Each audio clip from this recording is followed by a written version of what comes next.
Hello, Luis.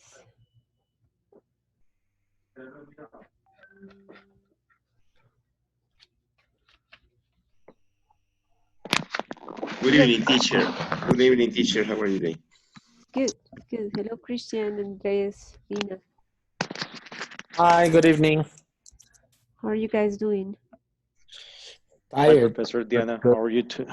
Sorry, Andres. Hi, Professor. How are you doing? Good, I'm okay. Andres, are you tired? Yeah, but here we are. Yeah. Okay, good. So let me share the presentation.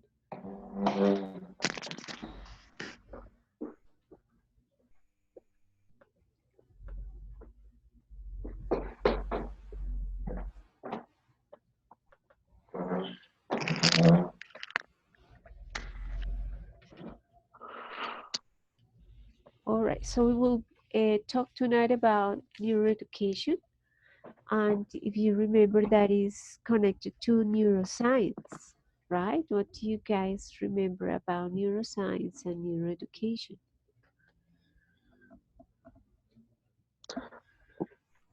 Uh, I think neuroeducation is a combination of neuroscience and psychology, and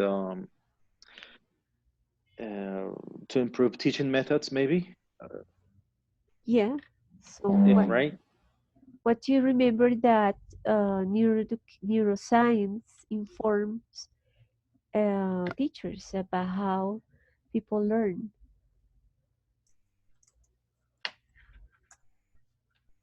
I Or think the it's like process? to make us better teachers, and to take into account the processes for those students that are uh, Andres, help me out. But I don't know what you want to say. What are those processes that are studied in neuroscience?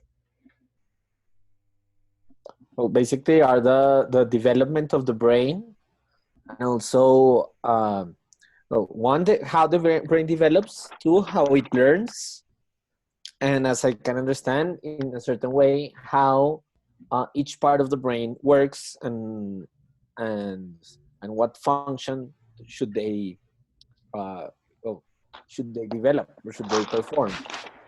Uh-huh. And based on that, Primera they get like information, and they are able to also tell us things about the student, and how the student may learn or not learn. So And how students learn based on what neuroscience tell us about the way the brain works. well, what I mean, maybe I'm going to be all over the place.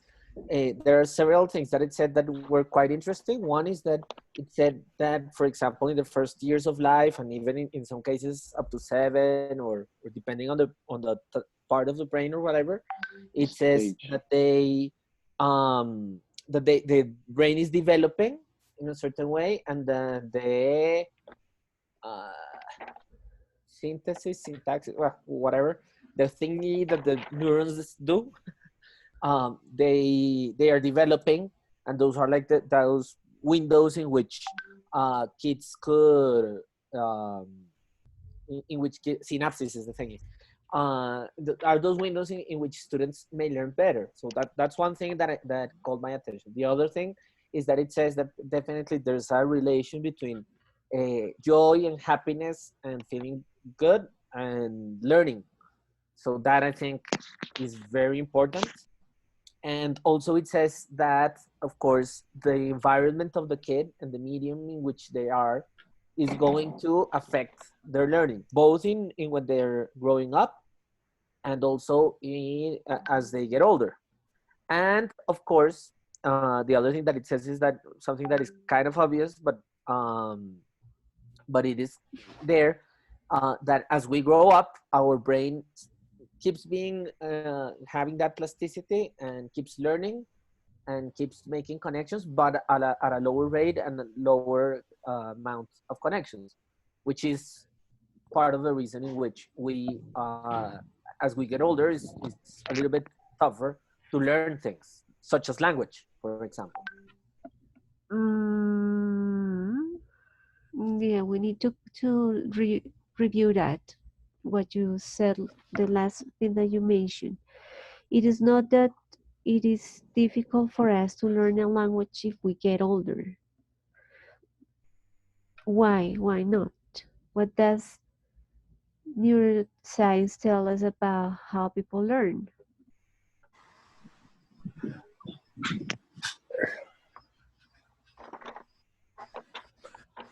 Well, teacher, hello, good evening. Hello, Henry, how are you? Well, I remember something about, I'm doing well, thank you, teacher. I remember something about how for understanding neuroscience, we need to understand how the brains work. And it seems like the brain is a lot of connections and circuits, and that for some reason or we activate it. I mean, it's like when the process of we are learning. So neuroscience, I think that helps in the process of enhancing the creativity or any process that we need to improve. Is that I think that you were asking? Yeah, so you mentioned that Yes. we need to help Understand how the students, brain.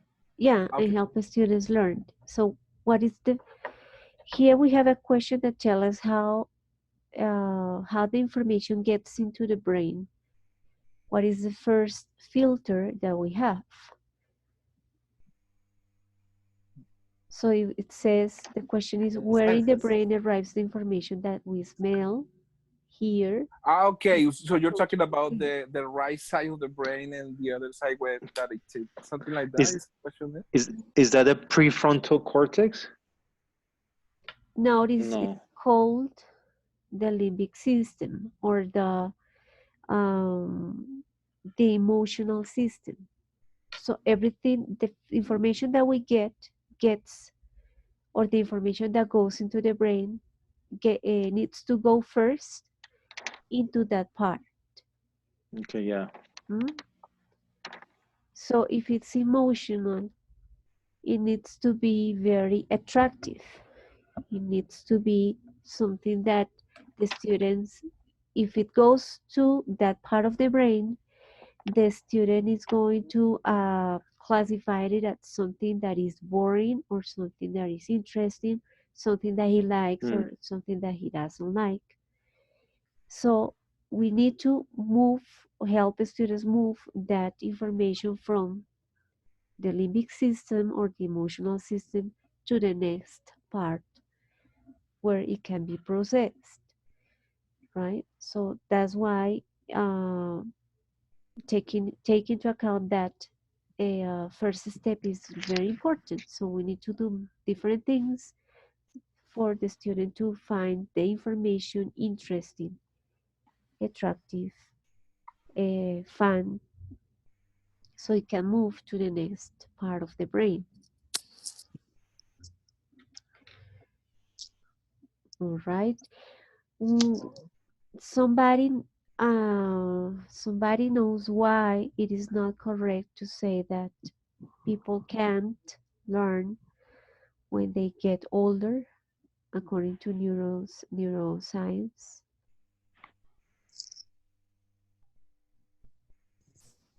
I think it's Because then, sorry. Liliana? I'm sorry. I think hello, because the brain is plastic. Exactly. And what does it mean? It means that the brain can learning during all life. Okay, right. So during our whole life, we can learn different things. So that's not correct to say that if we get older, we can't learn the language. What happens? What's the difference between the brain of a newborn and the brain of an old person? that the main difference is that uh, the brain of a newborn can make, I don't know the number exactly, but can make um, a lot more new neuronal connections. Is that how you say it? Yes, that's right. a lot more neural connections, so they can, like, their brains are just starting to like make connections all over the place.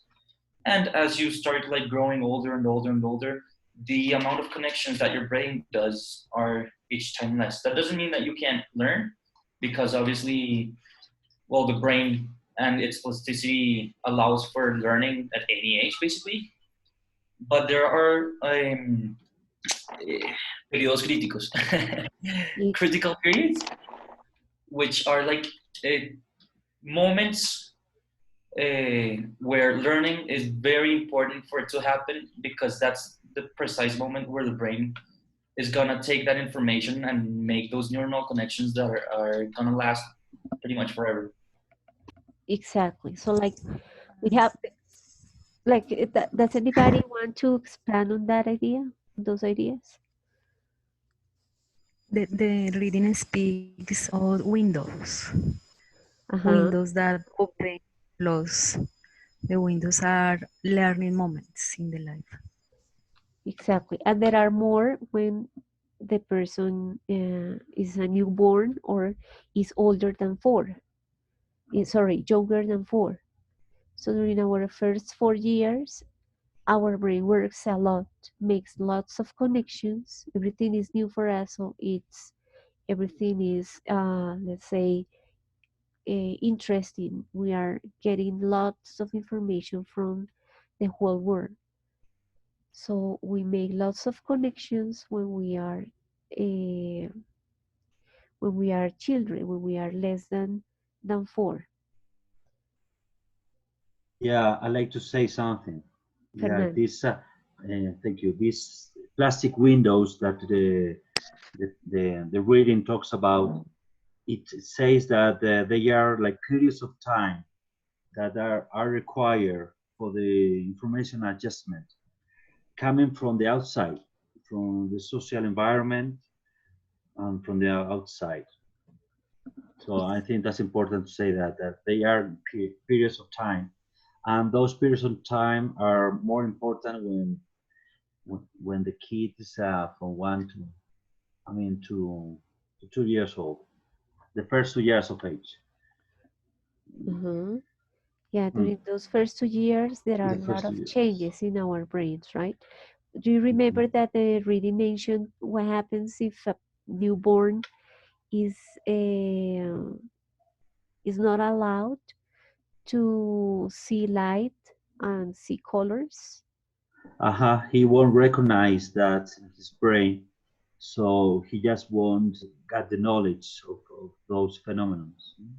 That's what I Exactly, understand. exactly. So like that, Because his brain does not recognize because it's not being adjusted in his brain. Those the lights and so on. And the same occurs with the language. If a kid is, if nobody talks to a kid, if if he doesn't receive any stimulant from the outside, like language, he won't get the knowledge about language. He won't understand a word. The text talks about that the children within 6 months of age, he already recognizes words because the parents are talking to him or her. He exactly. gets the words, he gets the knowledge from the outside. So his brain recognizes that knowledge and start to structure from these windows, uh, plastic windows. Uh-huh. So what Mm. happens if there is a problem or in the brain of a 4-year-old person, according to the Like, what do you mean? A problem like what? a problem like cannot recognize, it's not easy for the person to pay attention, or is the brain has a damage in a Uh-huh. certain part. He might acquire a disease like autism, something like that, like a social disorder. Yeah, but also it can be worked out. It can be if we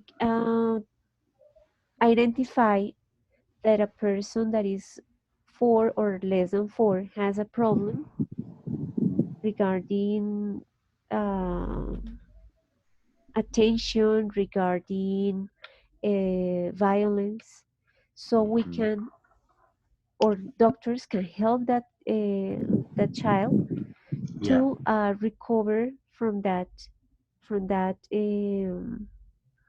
yeah, disease the person has in the brain. Is yeah, easier if it is that's right. detected before they are 4. Exactly.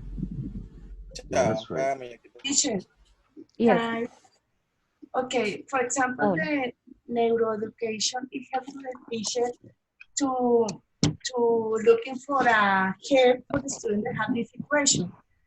For example, the attention, motor skill, many things, many problems that the student have in different age, no? Not only for just, for example, teenager, we whatever age. So the neuroeducation try to make a different exam, for example, questionnaire to the students according to the age, or for example, different exams, then we can, like a teacher, say, okay, we do with this student here, for example, I don't know, in front to the table, or make other different activity for them, or many things. So the neuroeducation help to the teacher to understand and help to the student in different way.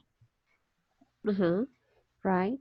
So what's the name of the machines that are used for neuroscience in order to study the brain? Okay, the exam is the cognitive, and the cognitive exam. That is a different question according to the age. For example, is math, logical. I don't remember the other one. Then try to say, okay, the student have deficit attention. I don't know how to say in English.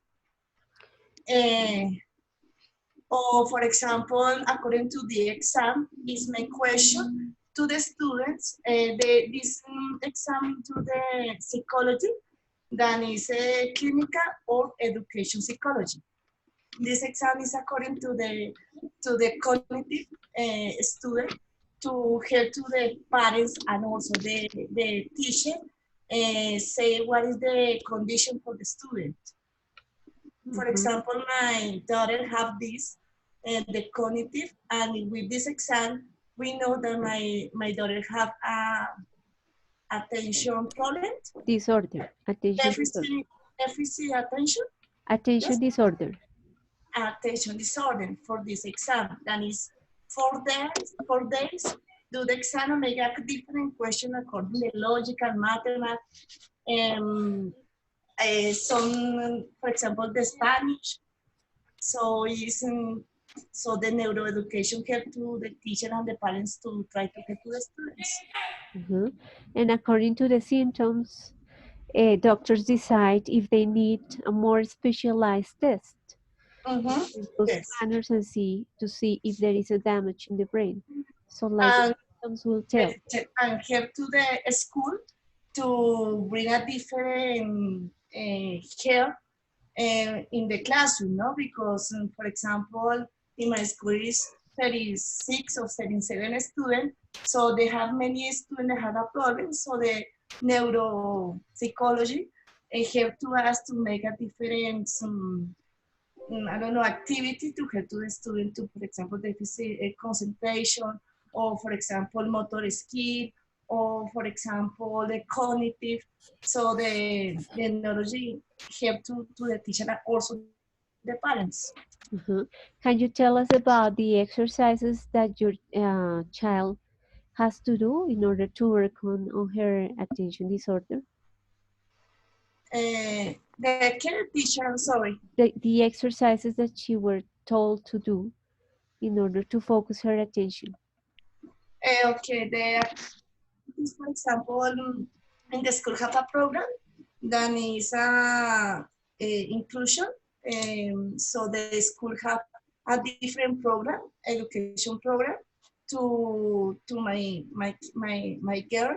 That is, for example, in math, different to the other student. For example, my little girl is learning to 1 to 10, yes, and the Uh-huh. other student is the 1 to 20. and send different activity that my girl can understand.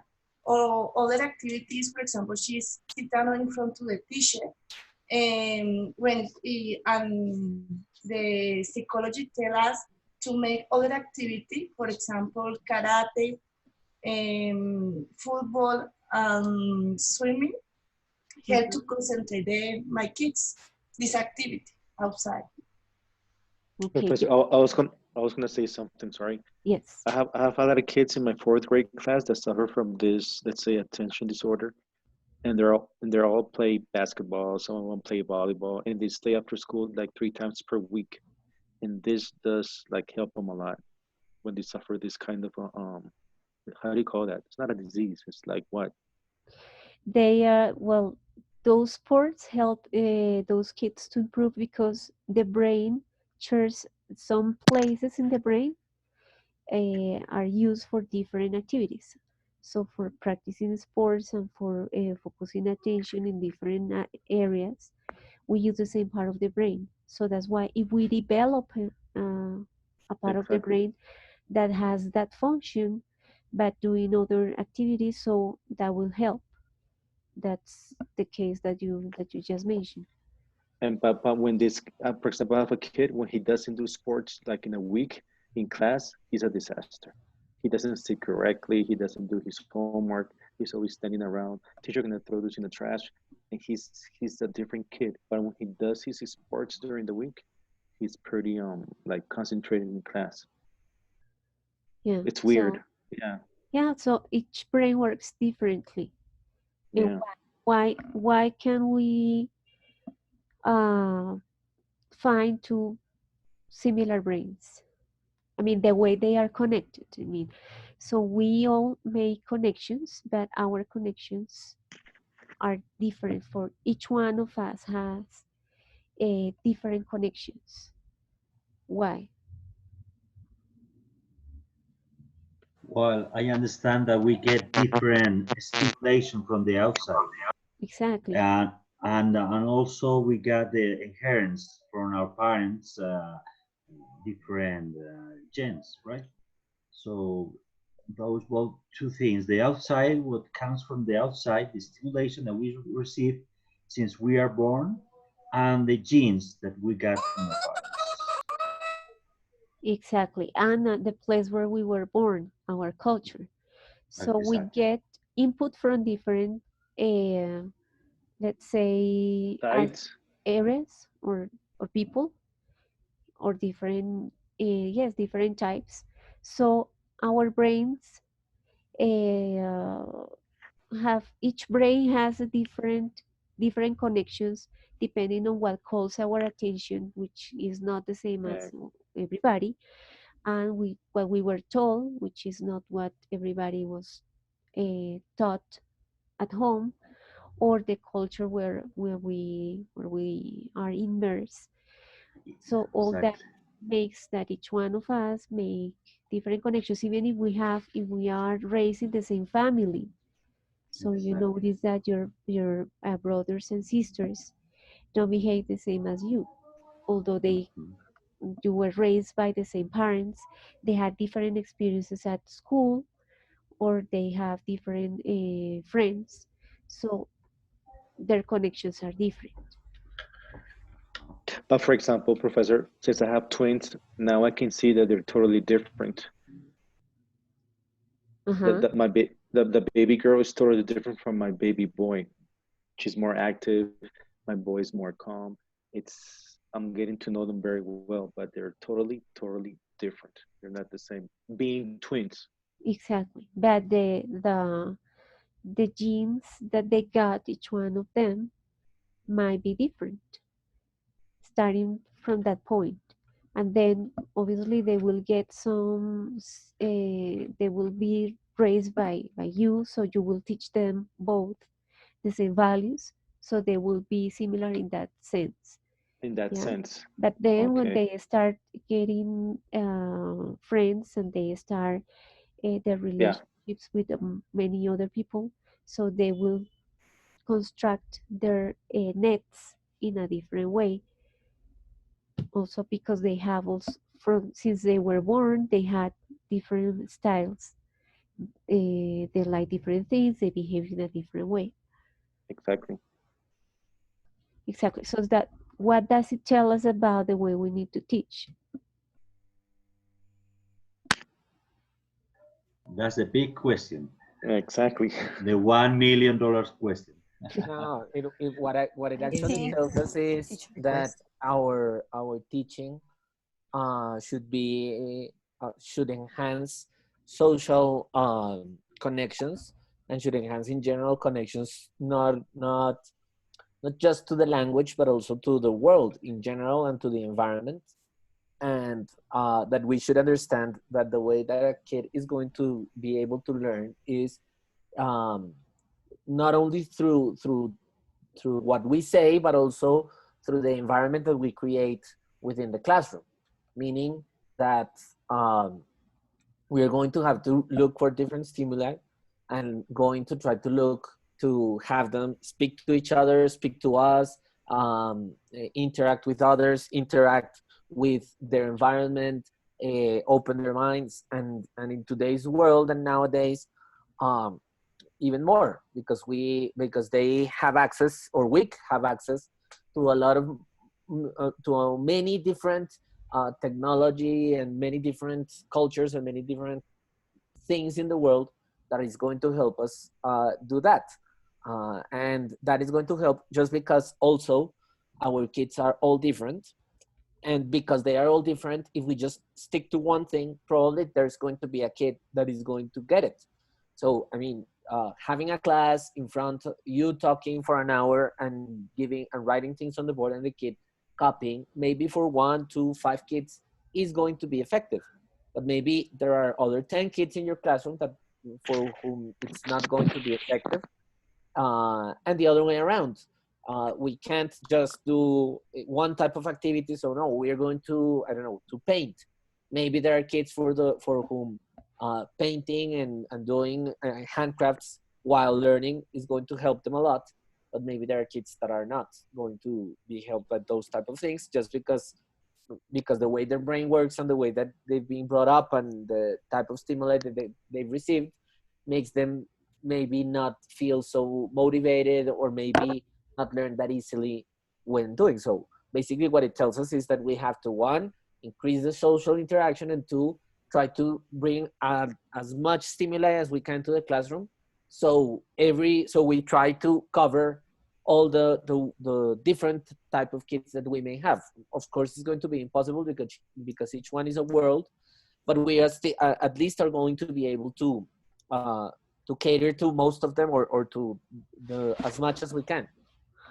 So if we have a learning objective and we are the ones that make decisions about how we want them to achieve that objective, so chances are that, as Andres mentioned, the way we decided uh, to help them might not be attractive for all of them, Hmm. right? So what else can we do? Maria Fernanda, you raised your hand. Good evening. Hello. Yes, besides what Andres Felipe mentioned about the social interactions within the kids and us, the document made like huge emphasis on the emotional component, and trying, just regarding what you mentioned at the end, that the things that maybe we propose in class are not going to be of the same interest as to everyone. I think differentiation will comes in hand here, and because we should be able to identify what are those talents that they may have hidden, or the skills that they need to develop more, or the ones that they are good at. So it's like having, I mean, a classroom setting should be like trying to have the most number of learning experiences possible, so that it fits the needs and the skills and that cognitive like style of each of our kids. Now that's like an ideal classroom. I sometimes I try to imagine, like, for example, at school they once in a while they go and have these surveys for teachers trying to ask us like, what would you want in your classroom? What would be like the ideal setting for you to have with your kids? And I wish we could have like a totally different setting. Yes, it's not only about the four walls and the desks and and whatever ticks we may have available, but a totally different scenario like the ones that we see in other countries that are like maybe as one step or maybe a million steps ahead from us. But I think it's identifying their talents. Like I also, when Christian was saying about a couple of students having autism and things like that, or maybe that they perform better in sports.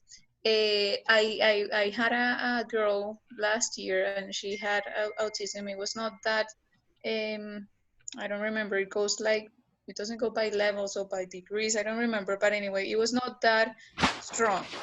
Mm. But then, yeah, she would, um, how do you say that? She would be the best doing something totally different. Like in her case will be like writing and creating stories, but it was one girl that wouldn't speak or had huge difficulties speaking or even looking at people and keeping eye contact, and of course in her social skills with other kids, but she will write in a way that no one else would do it. And this Imagine, was like, for wow. example, her talent. And there are other kids, like Christian also mentioned, if that was not classified, well, yeah, classified like as a disease or something. I don't know if it's the word would be like a condition, but it's A just, condition. yeah, discovering their talents. But of course that's not an easy thing to do. But I think education, of course, is making that turn. Is a couple of years ago, and maybe now it's more relevant. Just trying to provide them with and as also teachers training, getting training or getting the knowledge so that we can, yeah, discover their talents. So if we want them to discover their talents and don't want them to like tell us the structure of present simple or past simple, Hmm. what are the learning objectives that we need to set for our classes? Well, I don't, yeah, I'm not the type of teacher that focuses, for example, on the grammar part, like as you just mentioned, the present simple, past simple, or whatever.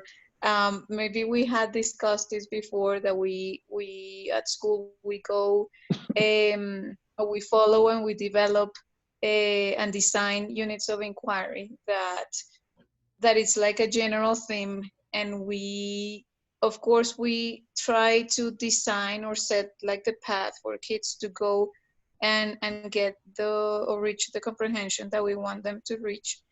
But the paths may go in another direction while we are in the middle of the development of the unit of inquiry. So it's based on also on their interests. If we are discussing about something and then because of their own experience or previous knowledge, they may make a connection with something else, then we may take that path and try to incorporate whatever that experience is into what we are doing, and try to like come back and reach and as I said, the understanding of the central idea, which in this case will be like the big question or inquiry question that we want them to get to discover. Yes. Exactly. So if you work with units of inquiry, your learning objectives will be to have students develop their research abilities, and I guess you have them working pairs or groups. So Mm-hmm. you want them to develop that social skill. You want them to make decisions. So you want Critical. you want them to be critical, to Yeah. develop their decision making skills, working in pairs or groups. So those are like the learning objectives that we need to have in mind. not grammar Yeah, objectives. we Yeah, work with the ATLs, which are like transdisciplinary skills. They're communication skills, thinking skills, research skills, communication skills. I already mentioned that, yes. There are five: social skills and one more, like self management skills, yes. My son is in his bathroom and he yelled like management, self-management. Yes. Okay, then I was gonna tell, okay, how can we work with a group of 40 students in a class and have them help them or promote the development of those skills, being responsible, working groups, research. I think it's of course very difficult. I actually think that a 40 kid or a 40 student classroom should not be even a possibility. I know that it's a reality in our country. It shouldn't, especially in younger age. I don't know, in the university or whatever, maybe it's a little bit different, uh, but what I do think is that if we have bigger groups, such large groups, we should work with projects and we should work with like try to make it like group work in which we can divide the classroom in small groups, have project-based learning, have mini projects, task-based learning, in which kids can self-assess and can assess, can peer assessment, and can have like contracts or define like roles in order for us to be able to, one, use them, kind of use them to help each other and to teach each other while we are catering one and going to each group. And two, the fact that we have I don't know, 8 groups or whatever in a 40 classroom, well, it means that we have to go to 8 different groups and not to 40 individuals. So maybe it helps us like distribute our time. Okay. Again, I think it's very difficult with 40 students to do these type of processes that we're speaking about, because it's just, these processes take time. And sometimes you even with 20, 25, 30, sometimes time is not enough. I can't imagine with 40. I mean, It would help, right? It would help either to work with projects or with units of inquiry, as Maria Fernanda said, with big yeah. groups, right? But in other places where there are less students, they actually have a, they can listen to students' voices and have them decide on the topics they want to research. But well, in the main idea is that neuroscience is telling us that we need to have students move the information from the emotional system to the next part of the brain in order to have learning. So if they are the ones that make decisions about what they want to research or how they want to present the information they will look for, or if they are the ones who make most of the decisions, chances are that the emotional system, uh, or that we will help that the information moves to from the emotional system to the next part of the brain, right? So It is. sorry, I will ask you something. What do you remember we discussed, like in other class, the reason why there were some adults that lived in English speaking countries and they never learned the language? Remember that? Yes, teacher, I remember. What was the reason, Lina? But it was because the context, maybe I don't remember exactly, but because they didn't have the necessity to interact with the people of that the other language. He didn't take the risk to speak, but I don't remember exactly. Yeah. Or was Like it the culture?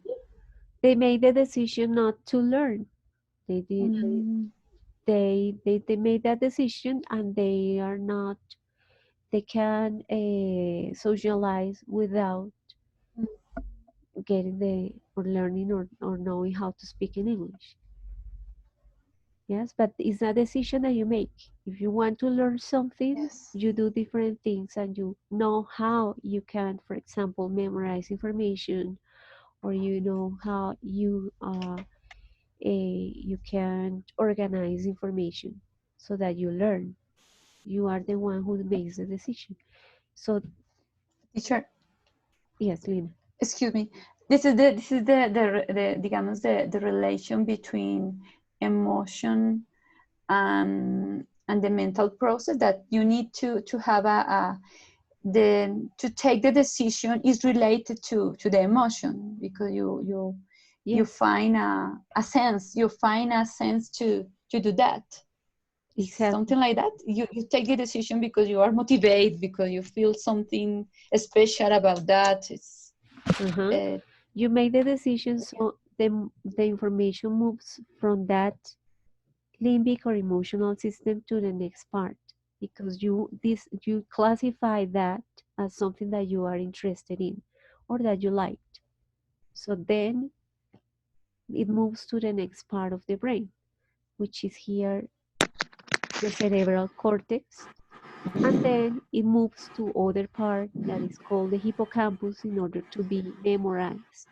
That So is that's the reason that we must create activities, like different kind of activity for all the kind of students that we have, so they can choose one and motivate them. Because otherwise, if we just go directly just with one idea or one activity and they don't like it, so some part of the group didn't like, so that means that they are not going to learn because they didn't like it, the exactly. activity or But it so. will be very difficult to make, like if you have 40 students in the group, it will be very difficult that you get all of them be interested in one way to present the information and one way to try to learn it. So that's precisely why projects are so important, because or what projects may help, because sometimes when you're working with projects, even if you decide like the main topic or the general like idea of what you're trying to say, um still you're giving the chance of them to have for them to have choice. Because if I don't know, I'm going to just say a broad example. If we are going to develop a project on building a house, for example, maybe I'm going to give them the project of making a house, and maybe everybody is going to have to make a house and present their houses, but within their project they're going to be able to develop it. Some will do it virtually, some will do it Yeah. whatever. So each one of them, although it's the same project, and although you have to give some guidelines because it's impossible to have 40 different projects and to be able to help them do it, you are giving choice, because within the project they can make decisions, and within their group they are able to divide work. For example, today I was doing, we're going to read Anne Frank's diary with my kids of ninth grade. So today we're going, we were doing like a research, and they had to first do like an individual research, and then like join together the research and make a poster. And I was looking at a group, and it's very funny because they just started working, and suddenly they started like, each one of them started like having a different role, but they didn't actually say you're going to do this, or you're going to be the leader, or you're going to be this. They just, one of them, which is a very good student, started like giving orders, and then the other one that is not that good in English said like, I go and bring the markers, I go and bring the other. And then the other girl that is like the best friend started saying, okay, let me start writing what we're going to say. And then the other one was the boyfriend of the one that is the leader, So he says like something like, and what should I do? And she's like, no, just stay there. I mean, don't do anything, just stay there. So it's very funny, but it actually makes them have choice in something that as simple as doing a poster, but they do start to each find their role and each divide their things, and everyone is kind of learning. And at the end, they had to show me the poster and kind of tell me who is Anne Frank and why is she important. And every one of them had it clear. Even if not all were doing the poster, not all were doing the same role, every one of them could answer me the questions that I was asking them. So I do think that even those small tasks help you and help them have choice, and that makes them more invested. Whereas if I do a class in which I speak an hour on who is Anne Frank and give them a bunch of data, probably is going to be half of the class is just going to check out uh, when I'm in the middle of it, and they are just not going to be interested in what I'm talking about. It wouldn't be and like then it wouldn't be like yeah. Henry, please. Henry? No, it wasn't me. It was Okay, sorry, another please, classmate. Christian. Yeah, it would if you do something different, it would be boring for them. It's like right now I'm in my synthesis projects, and I have like 4 groups in my class and with the same topic. One is doing a PowerPoint presentation, another one is doing something different. I have the high level kids that are doing an actual reading test, but the ones that are very low, they do a PowerPoint presentation related to the topic, and they do great. Orally, they do perfect, but when they write, they're not that good. So I try to focus them what they're good at. Yeah, and there's a specific rubric for that, for the oral presentation. There's another rubric for the let's say a play, but it is the same topic, but it's trying to help the kids like it's us being creative. That's the idea. No, the thing is that we need to decide the skills that we want them to develop. If we want them to be creative, so we cannot be the one who make all the decisions. If we want them to be good leaders, so we should not be the ones who tell them what to do all the time. If we Teacher, want, etc., right?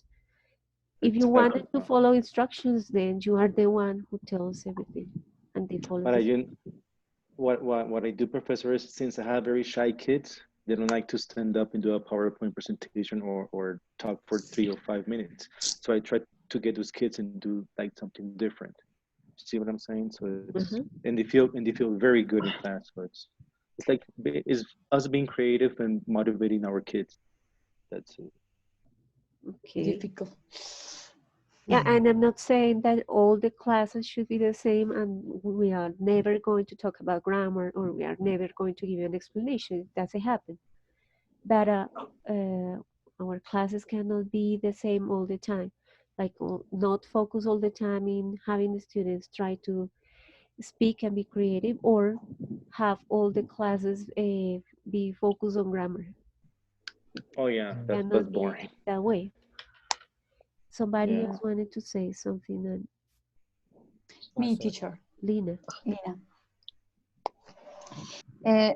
For me, it was very interesting to deep in the relation between emotion and mental process and the mental capacity, because maybe I intuit something about that, but here it is clear for me that and I have a daughter. I have a daughter and she has been since she was 1 year old in activities with another children, and it has been very important because the social relation, the different experience has helped her to have in this moment a good performance in her high school. And the teacher asked me about what we do, my husband and me, what we do with her, and and what we did, excuse me, what we did, or what we made. I don't know what verb I should use in that case. And I explained that we tried that she could have a lot of experience, but it was because I learned something. I'm not a teacher. I was not a teacher, but in a class that I was when I was teacher, I had been teacher, but in a university in my area in business administration, and I took a seminar about learning mindful, aprendizaje significativo. And in that class, the professor explained us that it was important to that the learning you need to put like connection between experience, and experience is related to the other. It's like some blocks that you can like join. Connect. So it is important that the child, that the baby could have that experience, another culture, another context, and he's going to be like joining that experience, and he can have another relation. When I read the document, I could understand what is it's because it's because the relation that the cerebral is doing, in the girl, in the boy, that it was the reason, because it is necessary that the baby, or that my daughter has that opportunity to increase her capacity. So for me, was very interesting, but I found that I am a little scared about the practice, about the teacher practicum, I should confess, because one thing is that you could understand this, but put it into the practice, to be creative, to understand the different, to try to understand the different intelligence, if you can say that, or the different talents that the students have, and to try to put the right exercise, and to try to be empathic, and to try to transmit emotion. It's a lot of things that you have in mind. But I don't know, maybe with your guide, I'm going to try to do my best. But I think that is difficult. I'm a little scared because it's on April, and I don't know. Once the student told me that the rubric that we used to check students or practitioners classes had a lot of aspects, but that's the way it is, as you mentioned. Okay. But I think, you know, that I think that in that sense, it kind of has to become like the way you just are. I mean, I think you have to make it part of you and be authentic, because if you are overthinking it, it's also not going to work as much. So just being empathic and trying to get to learn each one of your students and trying to cater to each one of them. Yes, I mean, creativity, you have to work on it. Yes, you have to work on your classes. You have to I mean, do it.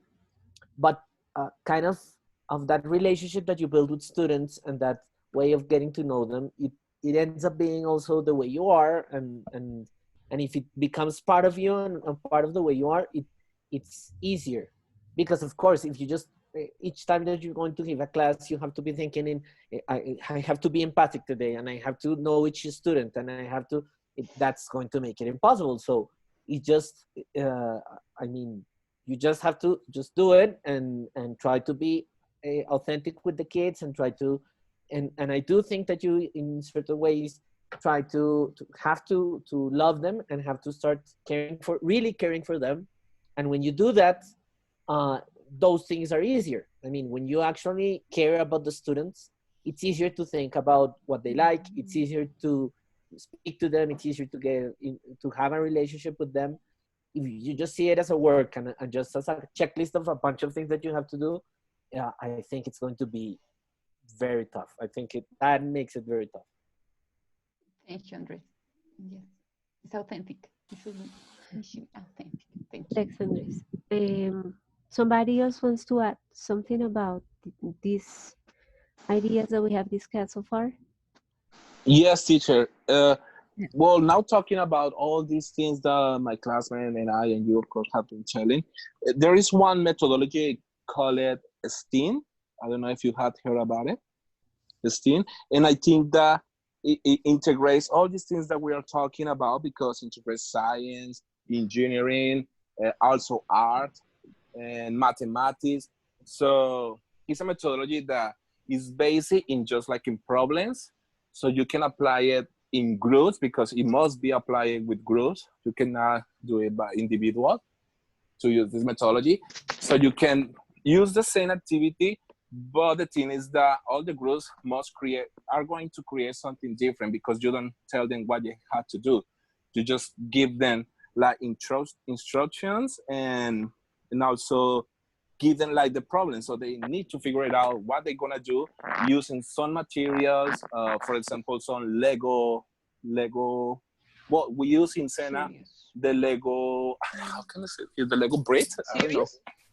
Yes, we use all these things that is we can create like cars. We can create like for instance, we use this methodology things with one group of they were like they were students about gestión de mercados. I forgot it. Well, it was something about to create with the Lego bricks and all these things. They needed to create something to transport fruits and soap. So they needed to create a brand. They needed to create all this like a kind of factory to work this out. And all this starts just with a case, and then they had to do it by themselves, and then they had to choose roles. Like one of the classmates say that they want that it was the leader. There is another one that is typing all these things that they are doing, like registering the process, and there is another one that is like the hands of the project because they need to build. So there is a lot of roles so they can feel identify, and they're gonna to put their skills or the skills that they had into a project, and they are learning just with practice, which is pretty cool, I think. So that's a STEAM methodology, and we are applying here at Sena with this methodology, and it has worked a lot. So and also motivates them to have a critical thinking that is pretty important in those days.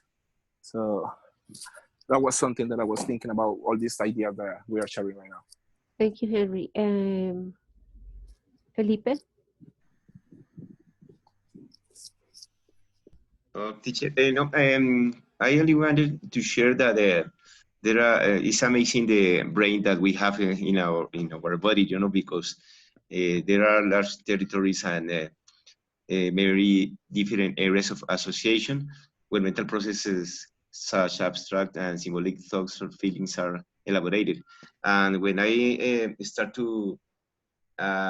reading this book, I could understand many things that I didn't know what happened with some people that study with me, with some kids that study with me.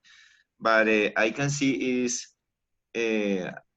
that in at this time, there are many problems of the brain caused by the maybe social environment and maybe by the families and different things that affect the kids.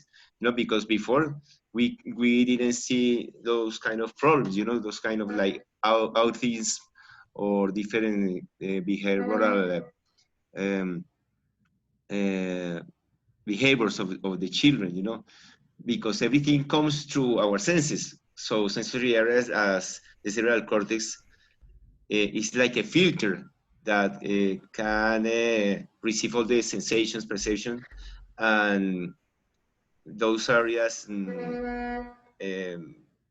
how do you say, permit? Is that a correct word? Yeah, allow. Allow, okay, thank you. Allow the mental processes to construct the functions of our brain.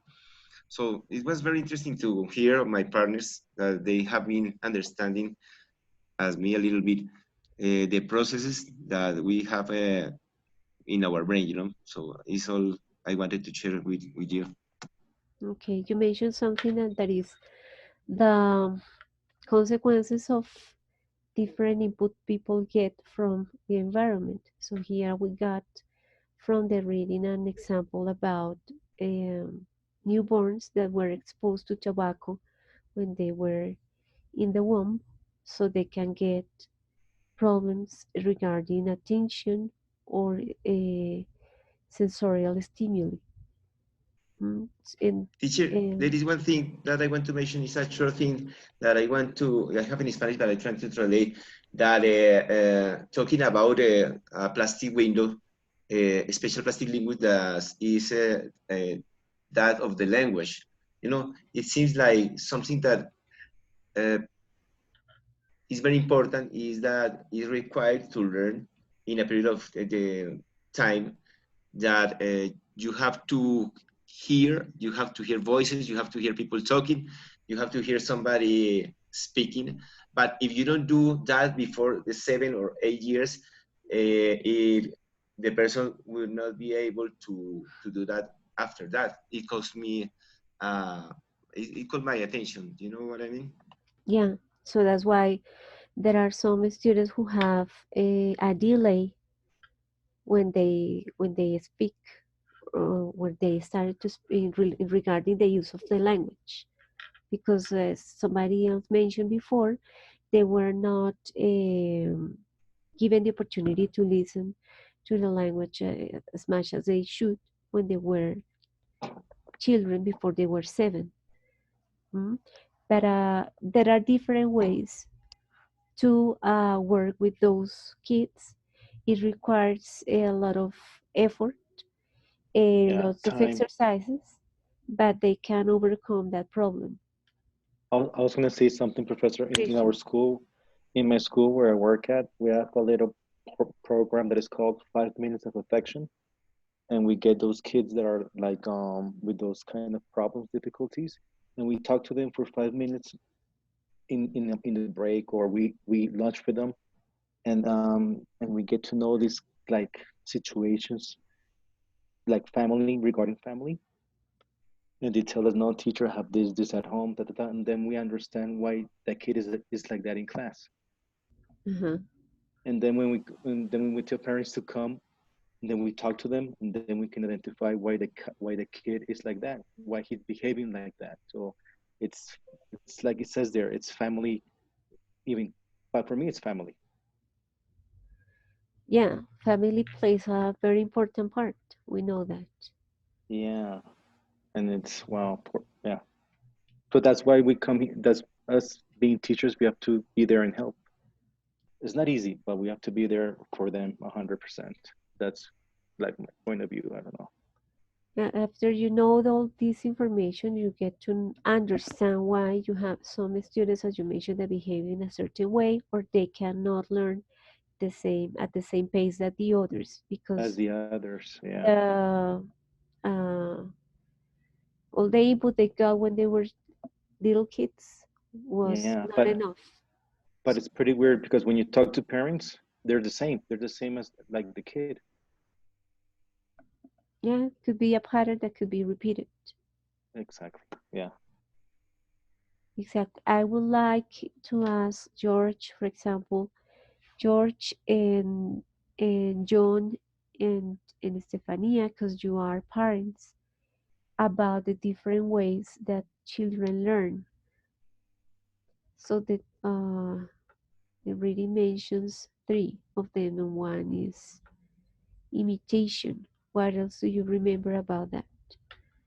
Because you all also experienced that with your little kids. Well, when they were little kids. In the case of George, your girl is now is an adult now.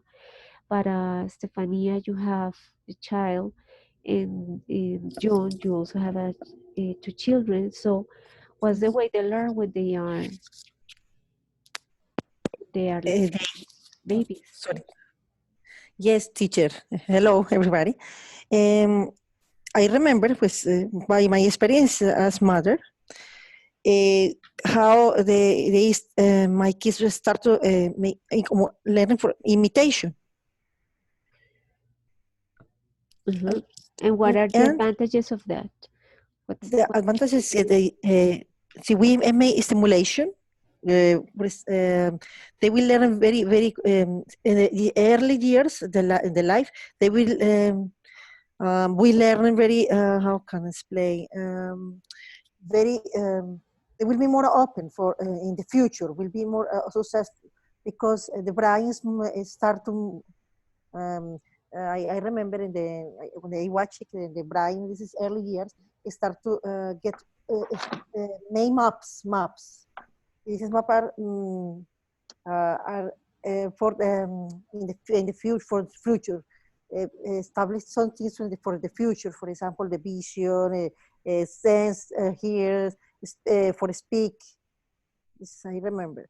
And for example, they listen to too much music. For example, my daughter, when she was baby, she always used we use music with her, too much music. When she was before born, and she now knows all these songs. The before she before how can I say?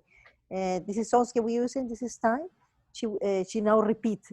She knows perfect these songs. Yes, also guitar. They are very ability for guitar, piano, because my brother was always playing the piano near to them, and they are now are playing the piano very. My daughter very well. My son is 6 years old. He is playing the piano very well now. Okay. I don't know if this is yes. Thank you, Stefania. What about you, George? Hi, teacher. How are you? Good. Okay, I got a memory about my daughter is 19 years old by now, but I remember when she was maybe 2 or 3 years, we were we were watching TV, and there was a commercial break about the capitals of some countries. We were playing with her, and that commercial break begins, and one people saying the capital of Colombia, capital, and I remember that she answered the capital of I don't know what country, but I remember that she answered the city, the capital of the country before the commercial answer. The commercial says the capital. So that moment I catch that she has pay attention to that commercial before, and she got that idea on her brain because she answered the question before the commercial break gives the answers. So, and she was maybe 2 or 3 years, and that's maybe a code of imitation. She records that, and she takes that information on her brain, and we didn't know that, but I remembered the experience with my daughter when she was 2 or 3. Okay, George, yeah, so they can imitate from parents, or they can imitate from the person that is close to them, or the TV, the information that they get from the TV, right? Teacher. Yes, teacher. Teacher. Me. John and then Liliana. Yes. Good evening, teacher, classmate. John, what you Hello? remember about, yes, what you remember about shared attention and empathic understanding? Yeah, before to talk about shared attention and empathy understanding, I would like to say that imitations is very important for the child. For example, right now, you can see I am with my daughter. She is 3 years old. And if I see that in this first year, illness year, the children try to imitate a lot. For example, I can say my experience. One day I was at home, just at home. When I saw my daughter, she took a computer, she opened the computer, and she started speaking with the computer. And she say, hello, and she say, hola, papa. she was speaking, but I remember I say, hey, she was looking me in my virtual encounter. For that reason, she was speaking with the computer, right? It's like an imitation because she saw me when I had a virtual encounter, and when she had a time, she was speaking with the computer. This is imitation, and the children can do it when they see their parents, mother or father. That was very funny for me to see my daughter doing something like this. And talking about shared attention,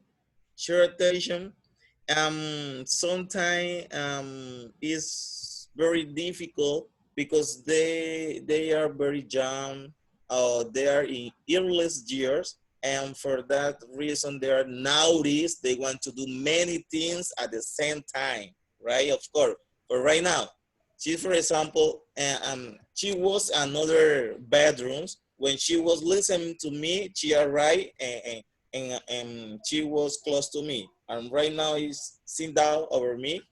And now she want to handle the computer. She want to do many things at the same time.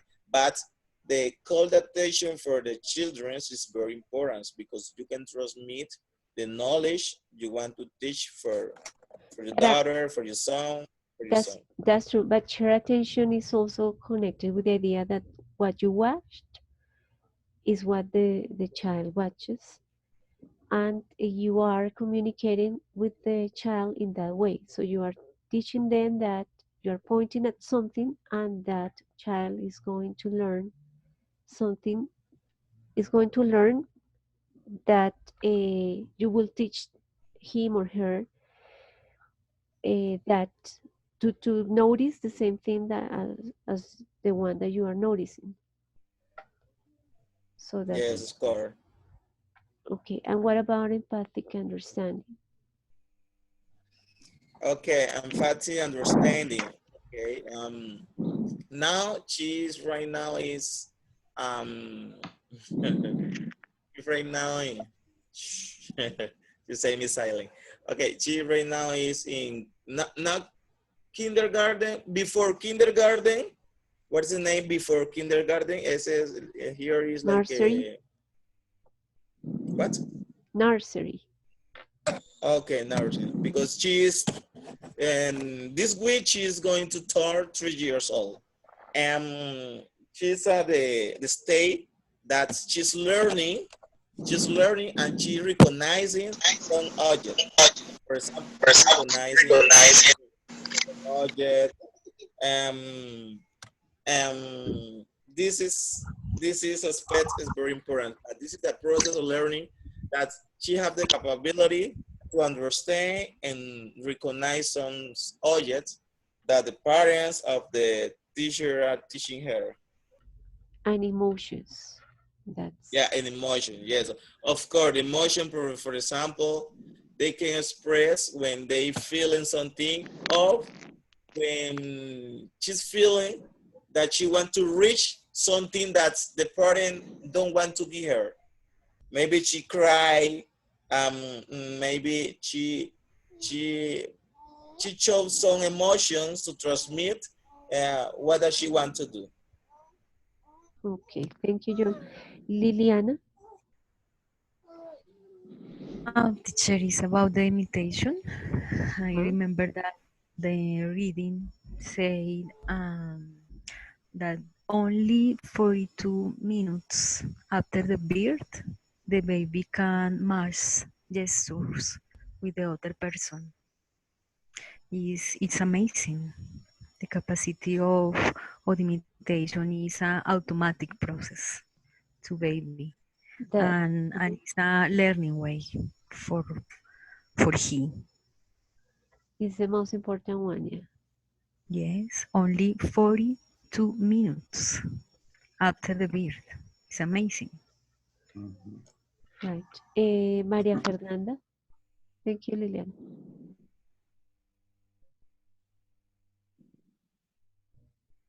Maria, are you there, Maria Fernanda? Yes, I'm sorry. Well, I wanted to say something long ago. I don't know if it's going to be relevant anymore, but it was regarding Luis Felipe's comment about that everything came through our senses. And something that I just thought about making the connection also with touching the emotional or shaking the emotional to promote learning.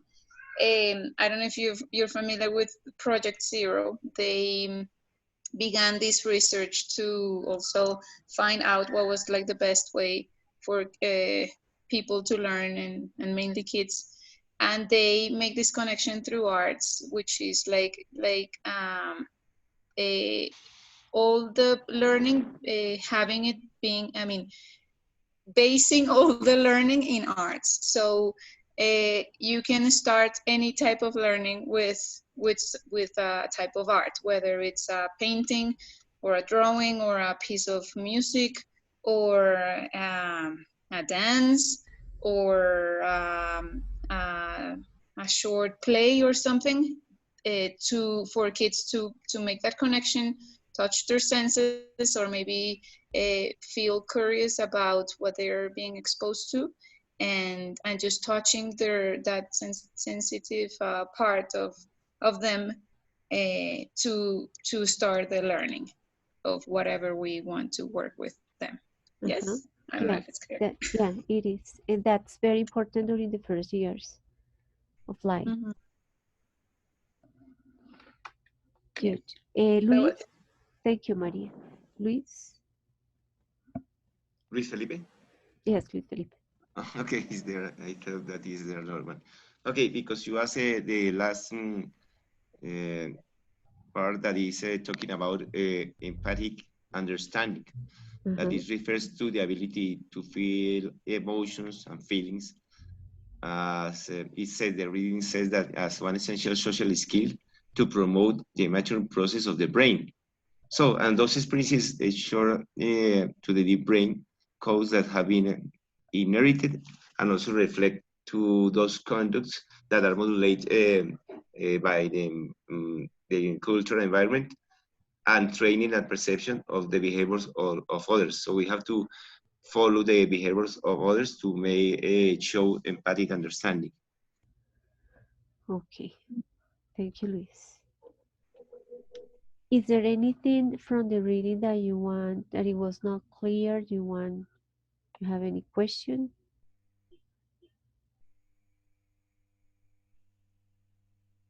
It's clear, teacher, and very interesting. Well, I think it's a topic first. Well, in my opinion, it captivated me from the very beginning. I did have like a sense of what it was, but it opened like a door for me to say, well, maybe this is something that I will like to get into even more. But of course, it's a topic that involves much more research and understanding like how really the brain works and develops and everything, but I think it was extremely interesting. Okay, you Yeah. might find more Teacher. information in Chicago University. They have like some courses related to understanding how the brain works. Did I you say think, Chicago I'm sorry. University? Yes, Chicago University. Somebody, I think that neuroscience must open a field concerning teachers' brains, right? They must study teachers' brains because it's tough. What you talk minutes ago, it's not easy to get along with 40 kids running around, everyone with a different brain, with different interests, different curiosities, with different energy. It's not easy. It's not easy to be a teacher. It's not easy to be a teacher.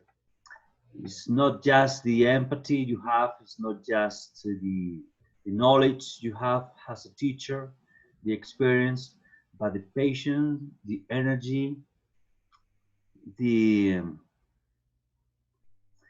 the hunger to teach kids, the the energy to stay with them for the whole day long, right?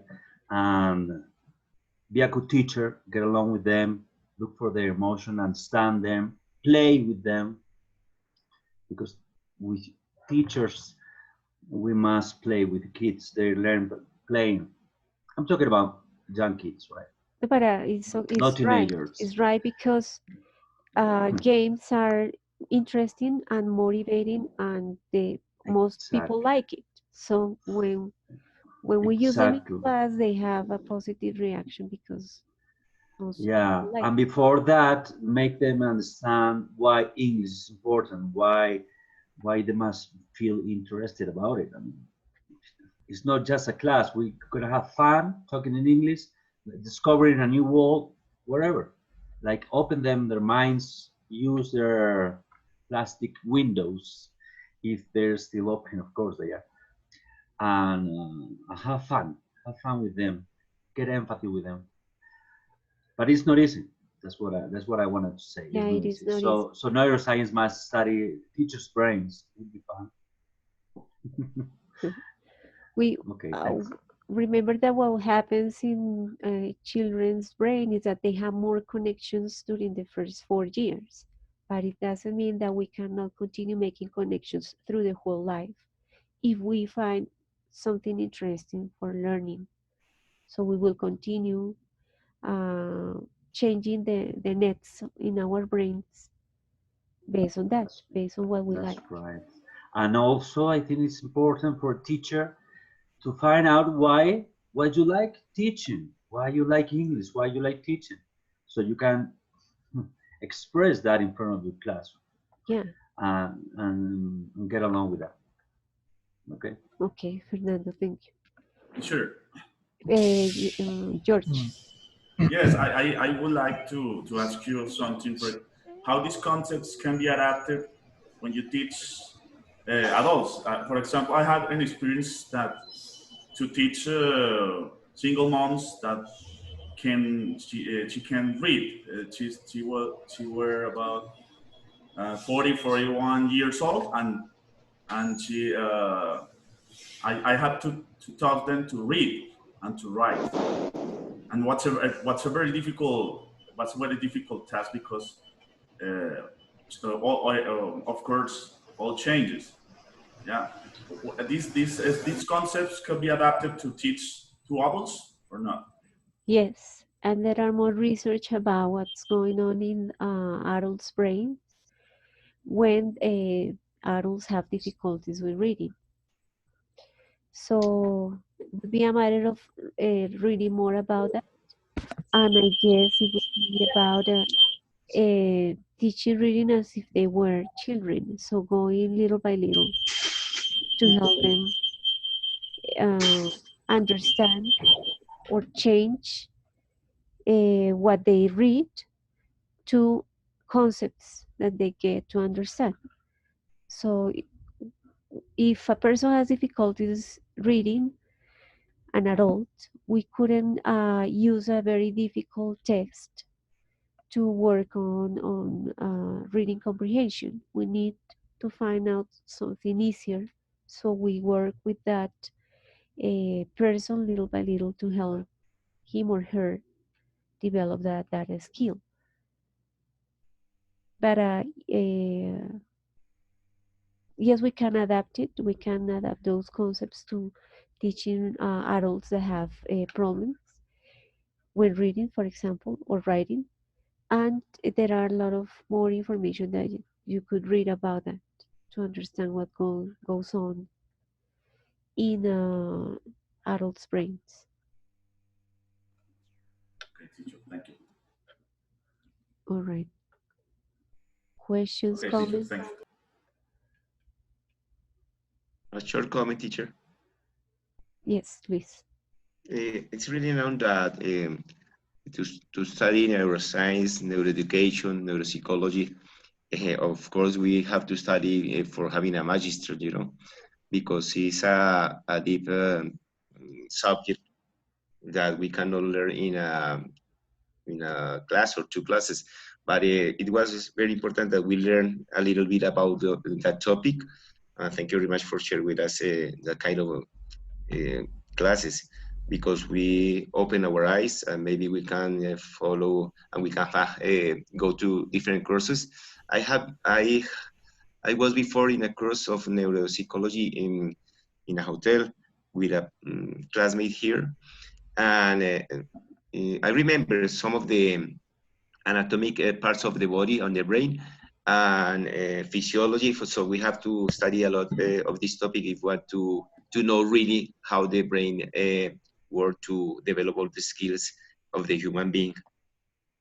Yeah, so if we want to learn about physiology of the brain, there is a lot uh, to learn. But also you can find lots of articles that are connected to the way the brain works and the way people learn. So you can find them easily in the web if any of you are more interested about continue reading about those issues. So that if you want to become like an expert on uh, the parts of the brain and how it works, it will take you yeah, a lot more. But we can also get lots of information from research that has been done in our area that will tell us or that will help us to understand what goes on in people's minds regarding learning. Yes, teacher, thank you very much. Okay, teacher. Okay, this week you will be reading on the implications that a damage in that emotional part of the brain has on learning anything, not only English. So if you may have any question, let me know during the week. Sure. Okay. Okay. Sure. All right. Thanks for your participation. Thanks to you. Thank you, teacher. Thank you, teacher. Excellent. Thanks a Good, lot. Thank you good very night. much. Good evening. Thank you. Good Okay, teacher. Rest your brains. Thank you. Night. Have a Good great night, week. everyone. Okay. God bless all of you. Have a good night. Love Bye-bye. you too. Have a good night.